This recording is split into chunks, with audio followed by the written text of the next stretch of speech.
Welcome to Your Iconic Image. If you want to take control of your image and be a power player in your space, then this is the show for you. Here we will arm you with tools and information to help you grow your brand on purpose. I'm your host, Marlana Semenza, photographer and visual strategist. Now let's dive into today's episode. Amber Fuhriman is an attorney, speaker, success architect, and podcaster. Throughout her career, Amber always thought there would be a moment where everything would fall into place, as she calls it her I'll be happy when moment.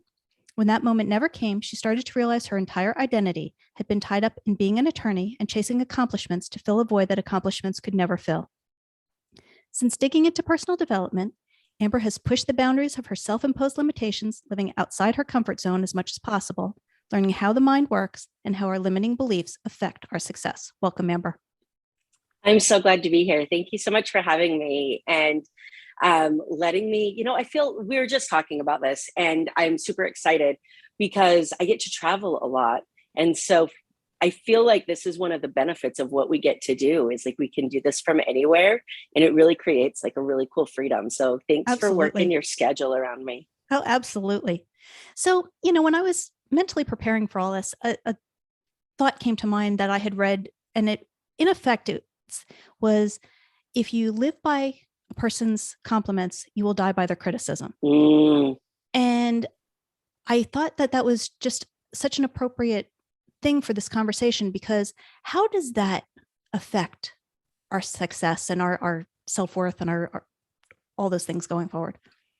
I think it's really interesting because we are created with this need for connection and this need for conversation and community. And a lot of times we look for that validation from the people around us.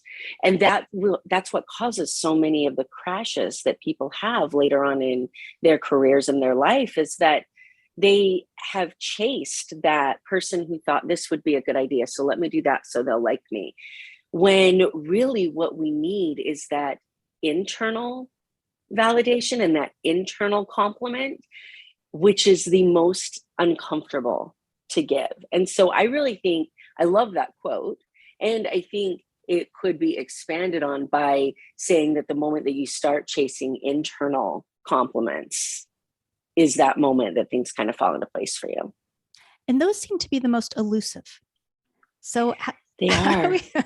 So how do we actually, catch those fleeing critters? So I think that every person is different, right? And this is where what I do with NLP comes into place so much, because for those who aren't familiar with NLP or NeuroLinguistics Programming, it's the science behind the way that we see the world based upon the experiences that we've had.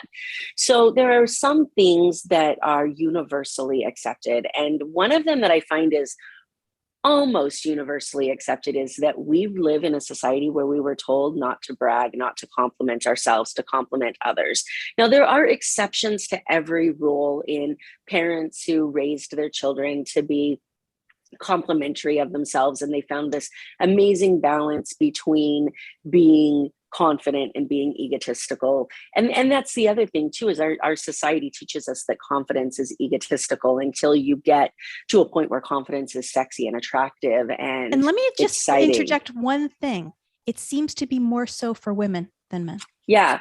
I agree with you and I disagree with you at the same time. I think that women express it more. I think that men feel it and then put up a mask that looks like strength. So I believe in my experiences that it affects both equally. It's just easier and more socially accepted for us to talk about it.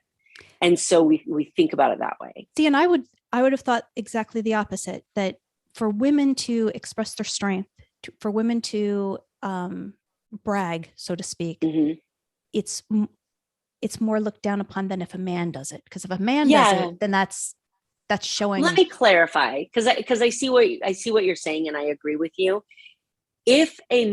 So there's this area, right? If we're looking at this as a scale or a graph, there's this middle area that is like true confidence and anybody who's seen it or been around it or felt that energy, like it's totally infectious and attractive and happiness, right? Like you just want to be around that person because they truly believe in themselves. By believing in themselves and being confident in themselves, they can believe in others and be confident in others. But then there's these ends of the spectrum that are filled with fake confidence. And that's where I think the masks for men show up. And the other side of it, of the ego. So it either comes off on one end as, I don't like anybody, I got this mask up, don't talk to me. Or for women, resting bitch face, right? Don't talk to me. Or it comes up on the other side as, I know everything. I don't need anybody to tell me, look at me, look how amazing I am. Don't talk to me. Now, that side of the spectrum, I feel like is more accepting of women than men. I feel like if the women are there, then they're unrealistic and bitchy, and who do they think they are? And if men are there, they're just being men, right? So I agree with you there, but that middle area where we all want to be, I think is as equally evasive for men and women. It's just those spectrums that we accept differently. So how do we get to the middle? Oh, all right. So we were talking a few minutes ago about that universal or almost universal belief that it's not okay to compliment yourself.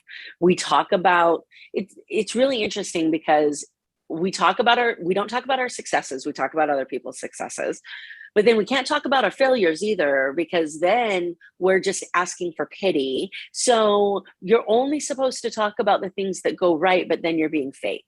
Right? So there's all of these rules that go on that we in our minds have created based upon what societal expectations we were raised with. And the short and simple but not easy answer is to get rid of all of that, and to be willing to talk about your successes as much as you talk about your failures, and to be willing to compliment yourself as much as you compliment other people, and to be willing to sit in a space of love, peace, and acceptance with yourself the same way that you would sit in a space of love, peace, and acceptance with somebody else. I said it was simple, not easy. It's incredibly difficult to do because we have to quiet that voice in our head that tells us that what we're doing is wrong or unacceptable, or we're going to be rejected because of it. And in the end, when you choose to do that, you're actually more accepted because of it. And I know yet another thing that I read at one point, little quote, was that you would stop worrying about what other people think of you when you realize how little they do. You're not, we're not on everybody's radar. It's so true. So without going scientific, I try so hard to stay out of like the NLP science side of it because it's so deep. The reality is our unconscious minds, which run 90% of everything we do, stop developing at the ages of about 8. So we have an 8-year-old running our life. Well, what happens when you walk into a room, or when you're in a room talking and an 8-year-old walks in and you stop talking? The first thing they're saying is, were you talking about me?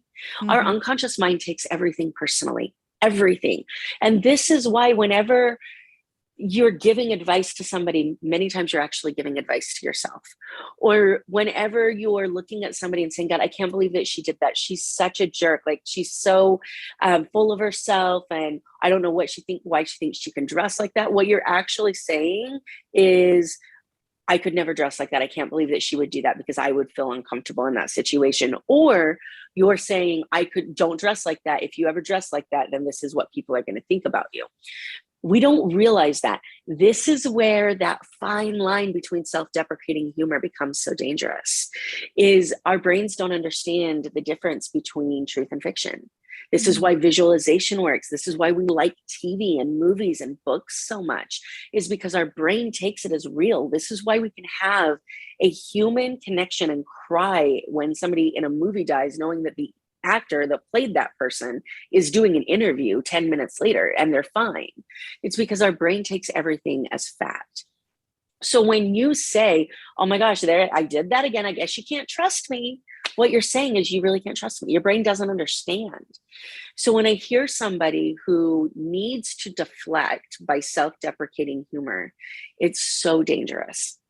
So with that being said, I found this because I needed it, right? And I was suffering from panic attacks. I was suffering from anxiety attacks. I needed something to help me grow my business. And I found NLP. And I went through all the trainings and I did the work and I learned about myself and I learned about the way that the mind works.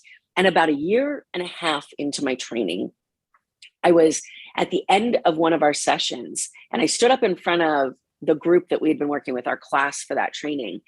And I was giving a debrief of what my experiences had been like. And all of a sudden I started crying. And my coach and mentor says, "Are you okay?" And I said, "It's quiet." And she says, "In the room?" And I said, "No, in my head." I said, "The voices that I've constantly had to talk over that tell me that I'm not wearing the right thing, or I didn't do my hair the right way, or nobody wants to hear what I'm saying, or they just want me to sit down, or they're laughing at me because of my weight, or am I too skinny, or what am I too," we all have them, right? And for the first time in my life, they weren't there and they have never come back. There's doubt and there's fear and there's human emotions, but that, as we call it, itty bitty shitty committee that sits in your head and constantly tells you that nobody wants to hear what you have to say or you're doing the wrong thing, is gone. So the best answer I can give people is to trust the process and uncomfortably do the work until those voices go away. What do you think was the real catalyst for you, or the tipping point for you in all of it? Throughout the NLP process or the decision to go to it? Okay, so both. All right. So the decision to go to it, I feel like, is where I'll start because it's one that affects so many people. I lost, you know my story, but I've had a long history with loss in my life. My first experience with suicide was when I was 8 years old and my cousin committed suicide, lost my uncle to suicide when I was 16, lost my dad in an accident at 18. And I shut down. And when my dad passed away and I went to a doctor's appointment within like a week for something unrelated, they tried to medicate me with depression medication because I must be sad, so I need depression medication. And in my head, I just told you that the brain learns from experience. And so to me, if I talked to anybody about what happened with my dad, they were going to medicate me so I couldn't talk about it. So for 15 years, I never went to grief counseling. I never talked about my dad in an emotional way in a public forum.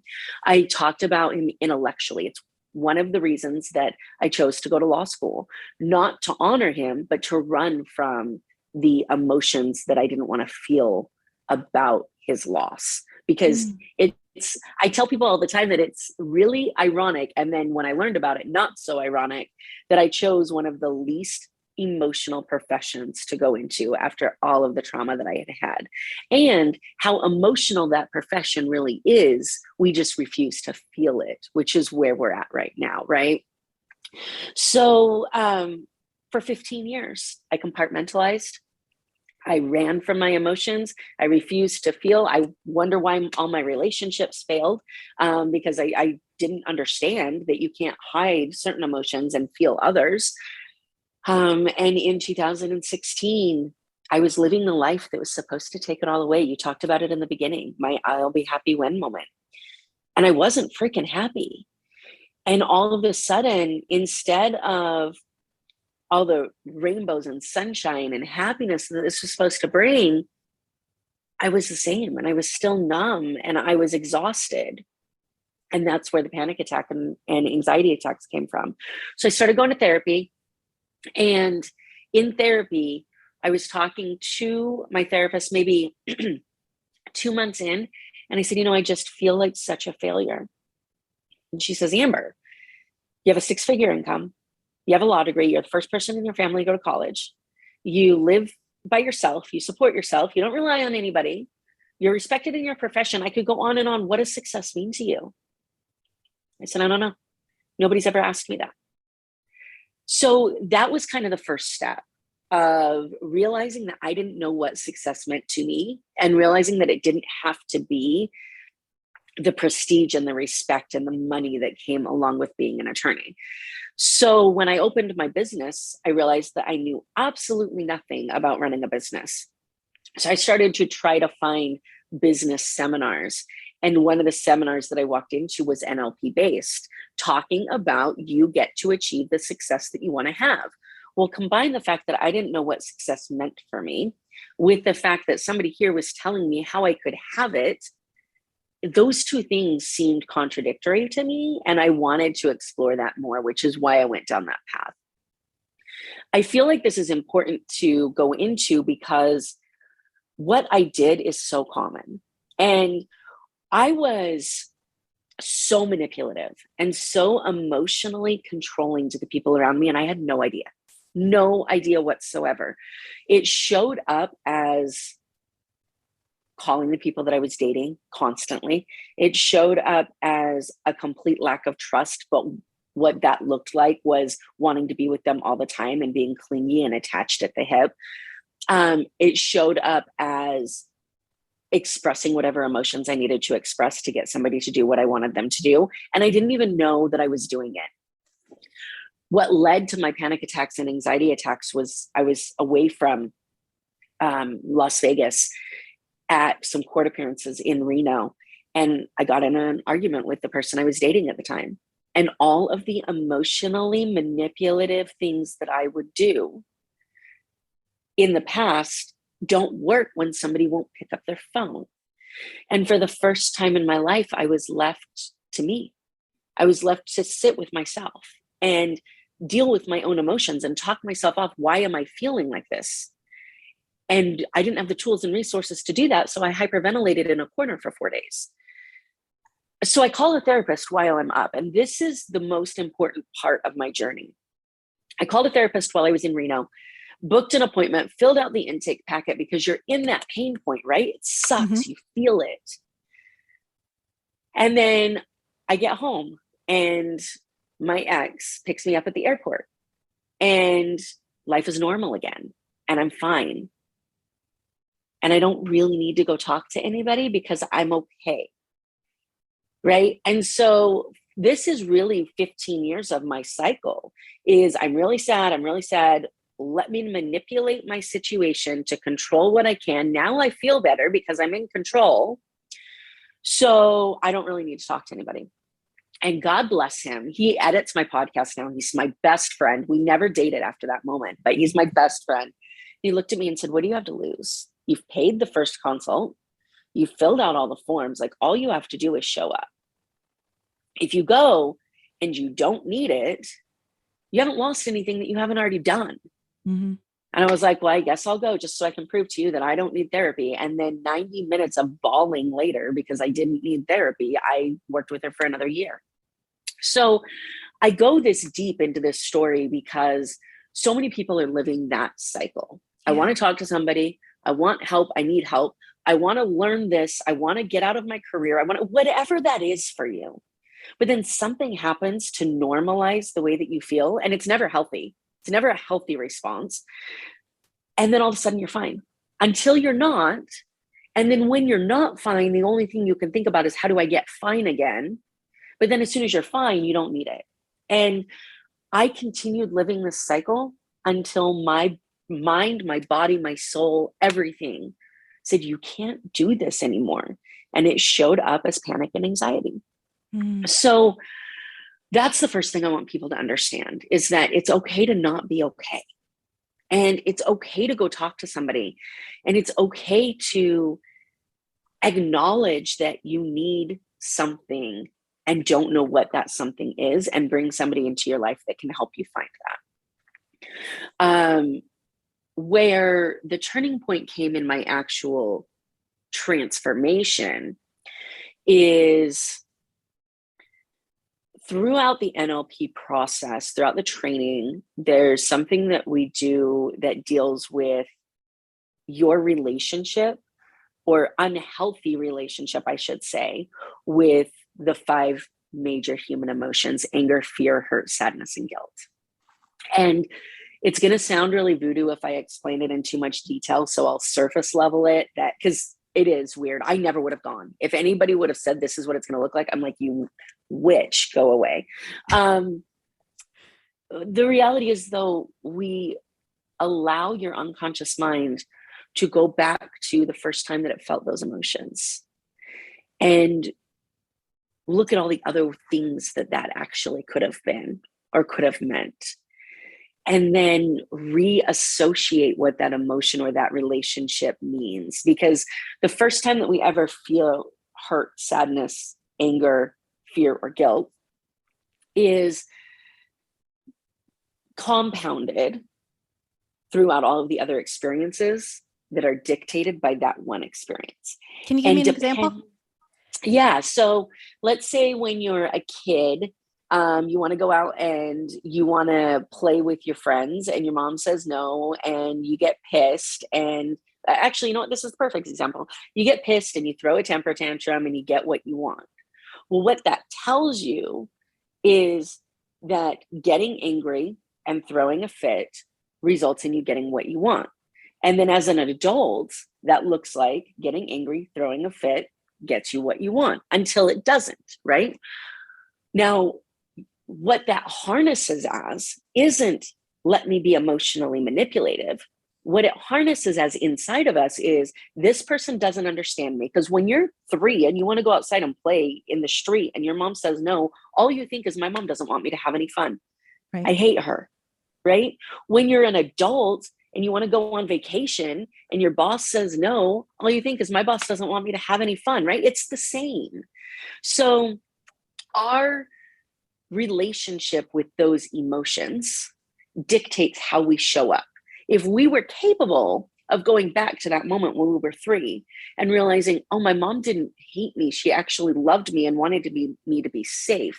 Instead of anger, I could have learned these lessons from it. It could have been safety, and it could have been respect, and it could have been maybe I needed to work for it. It could have been accomplishments, or it could have been focus. It could have been whatever it is that you're supposed to learn from that experience. Well, now that that doesn't mean the same thing to you anymore, then the way that you show up as an adult doesn't show up the same way anymore, because your relationship to that is different.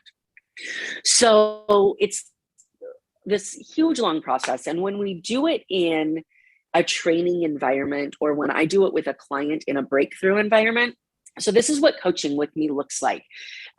25 minutes of this until we get to where you want to go.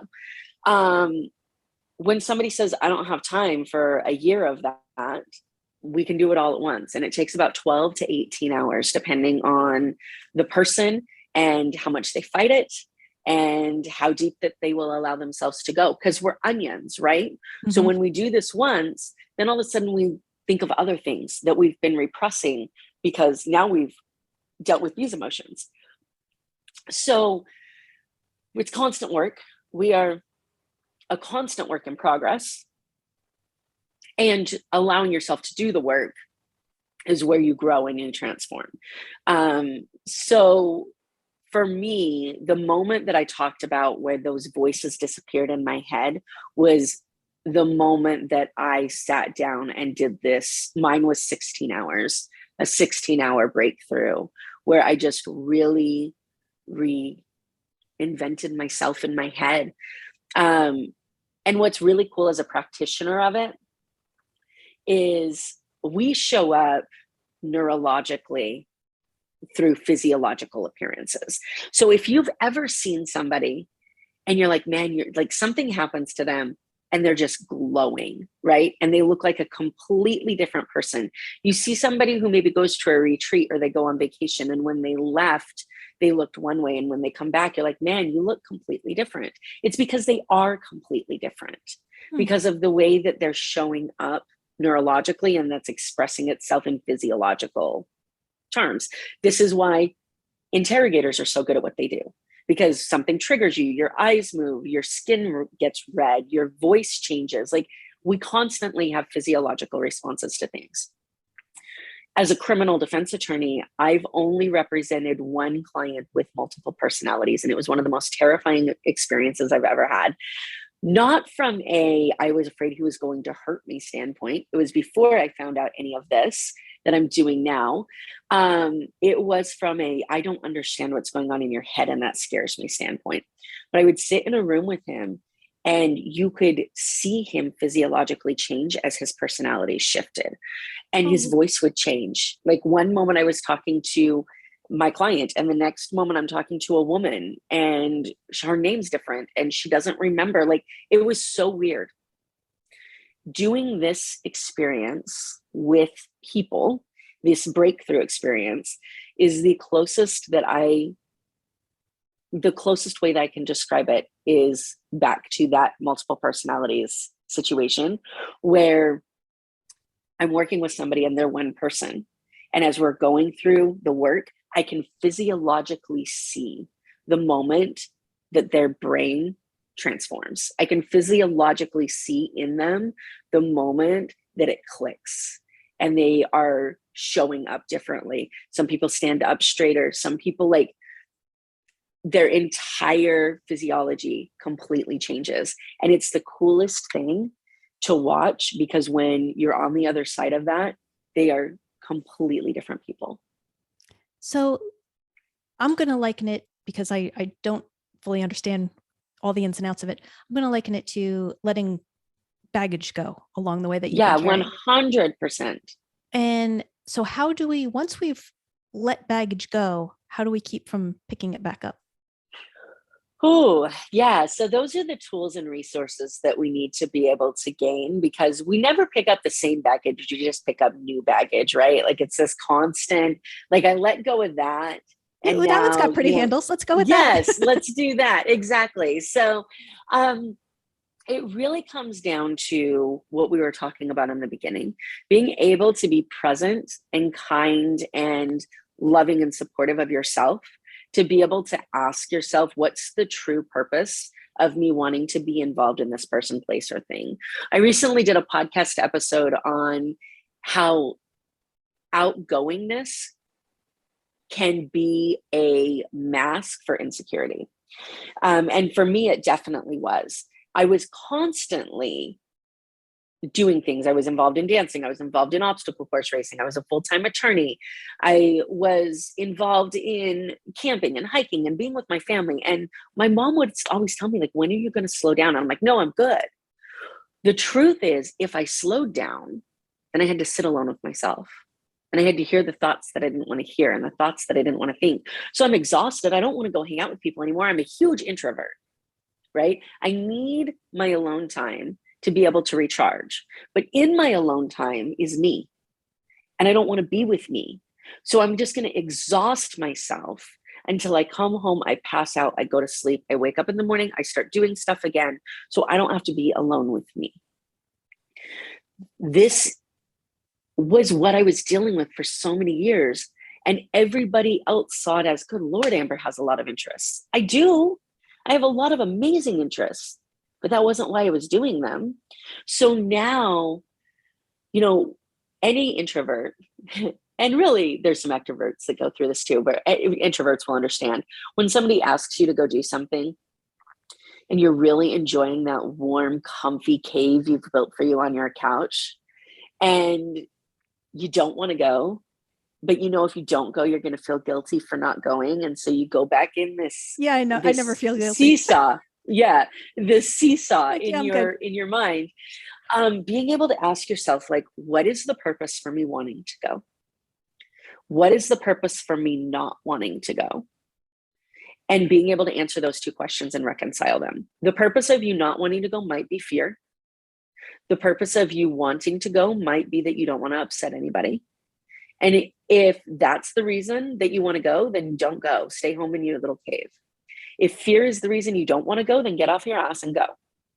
But be willing to check in with yourself to find out what the purpose is for the decisions that you're making in your life.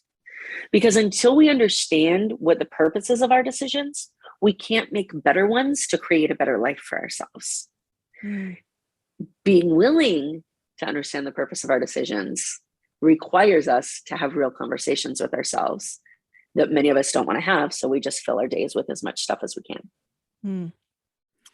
You know, and in listening to all that you said and what your story is, what your background is, all that, it is so eerily similar to a girl that a lot of that I knew and a lot of people that I know knew who committed suicide a few months ago.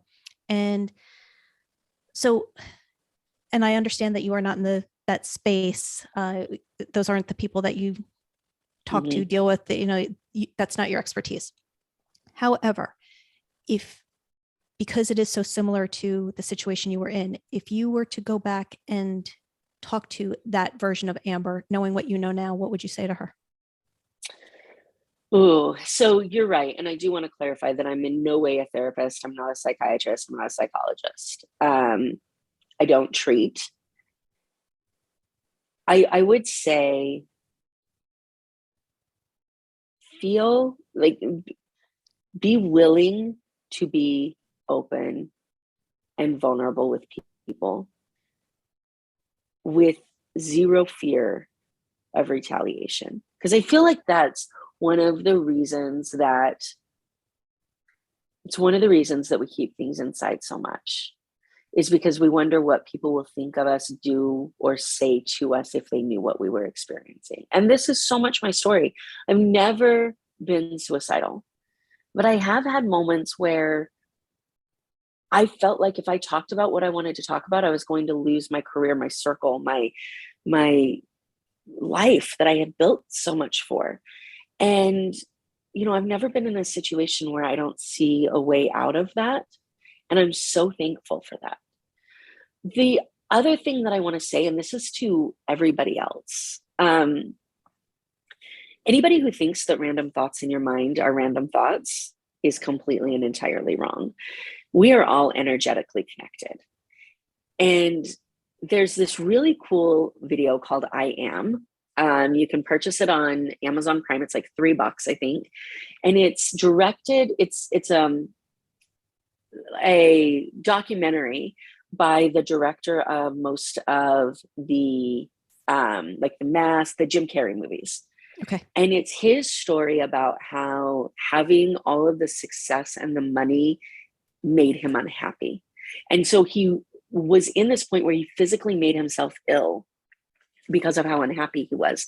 The documentary is amazing, but there's a moment in it as he's going through researching what happiness really is, where he's talking to some research scientists and they're doing an experiment with him. And they take this petri dish full of yogurt and they put one of those, they have the prongs and you've got the meter that goes back and forth on it, like the energetic things. Clearly it's not my field.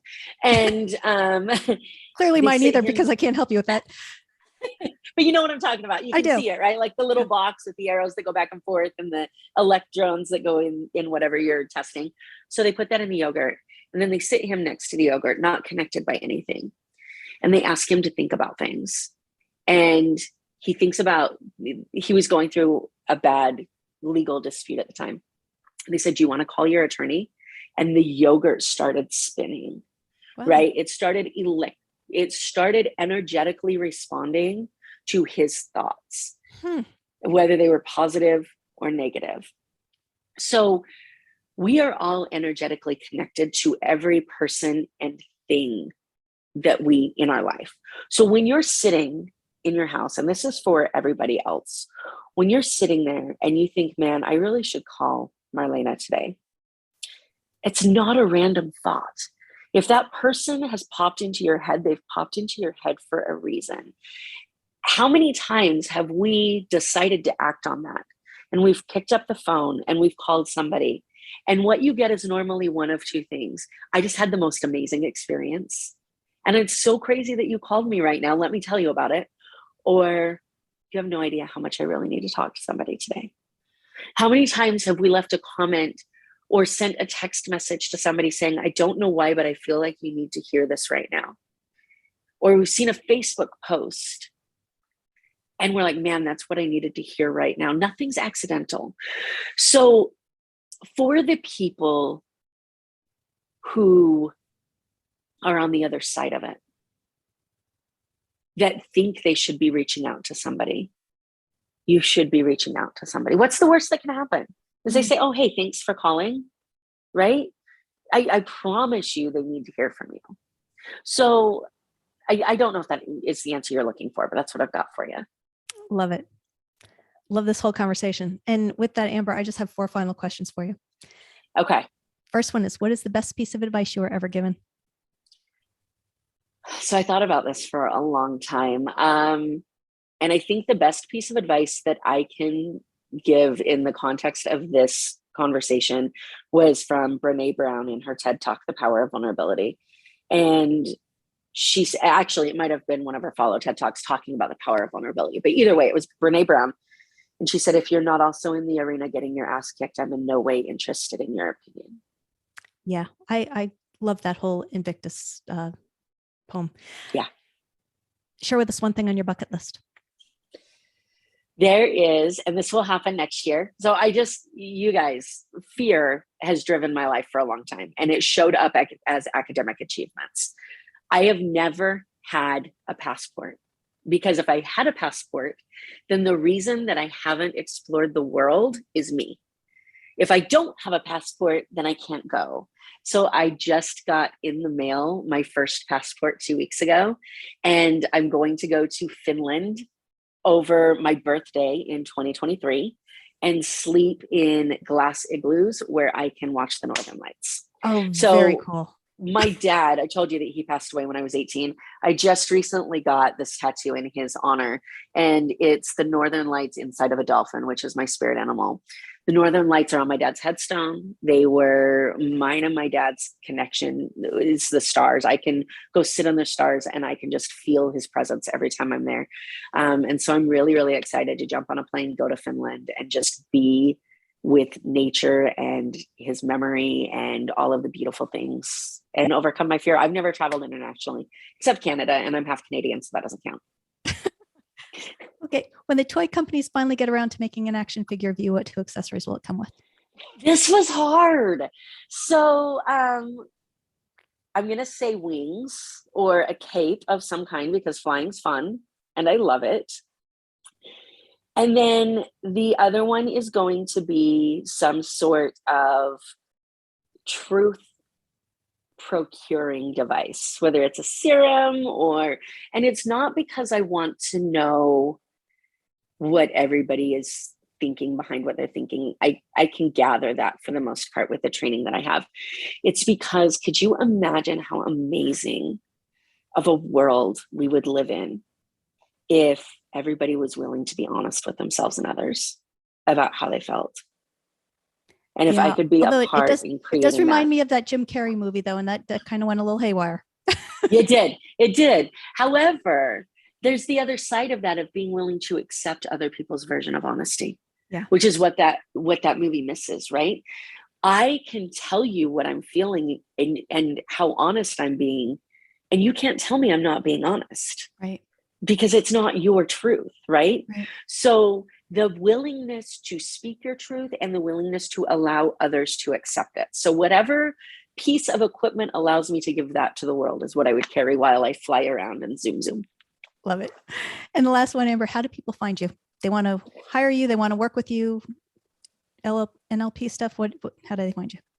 The best way is going to be to go to my website, and you can go to successdevelopmentsolutions.com/youriconic-image. And there is an entire page that is dedicated to all things Marlana amazing. And you can access all of my information there. Wonderful. Thank you so very much. And thanks for being here. Thank you. Thank you for joining us. Once again, I'm Marlana Semenza, photographer and visual strategist. Please comment, like, or share this episode, and don't forget to subscribe so you don't miss a thing. For more information on how I can help you create your iconic image, visit marlanasemenza.com.